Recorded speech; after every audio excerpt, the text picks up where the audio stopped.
Lors de la première vague de Covid-19, le nom de Didier Raoult était sur toutes les lèvres, dès lors que l'infectiologue a déclaré avoir trouvé l'hydroxychloroquine, le moyen de soigner la Covid-19.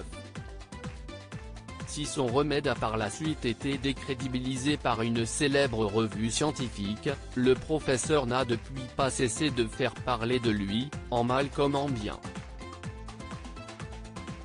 Décrié dans le milieu médical, Emmanuel Macron continuerait toutefois de lui faire confiance. Mais tandis qu'il n'a pas su convaincre pour le coronavirus, il travaille actuellement à une autre étude qui risque bien de le ramener sur le devant de la scène. Décrit par Paris Match comme un homme qui refuse d'avoir tort, voilà que Didier Raoult cesse de lancer dans une nouvelle étude. En effet, l'infectiologue souhaite désormais expliquer la résistance aux antibiotiques dans les pays en développement qui en utilisent le moins, rapporte l'hebdomadaire. Une étude dont il aurait déjà percé le secret, qui réside selon lui dans les pesticides.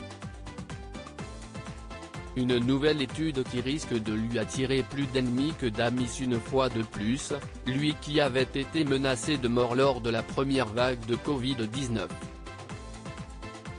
Le comportement de Didier Raoult dénoncé par une doctorante toutefois, si ces recherches sont régulièrement sous le feu de la polémique, il se trouve que le professeur Raoult l'est aussi par rapport à son comportement, mais aussi la façon dont il traite les gens avec qui il travaille.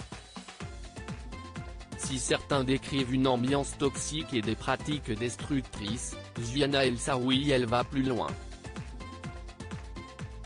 La doctorante soudanaise avait en 2017 envoyé une lettre à Frédérique Vidal, ministre de la Recherche, pour dénoncer les conditions inexpliquées de suspension de sa thèse, et relater les cris, les insultes de Didier Raoult, ainsi que la souffrance qu'un tel traitement provoquait chez elle, rapporte Paris Match. Qualifié de tyran par des chercheurs, Didier Raoult est également dépeint comme une personne qui a un mépris complet pour ceux qui ne travaillent pas, quitte à les humilier, explique ainsi Renaud Muselier, président de la région Sud.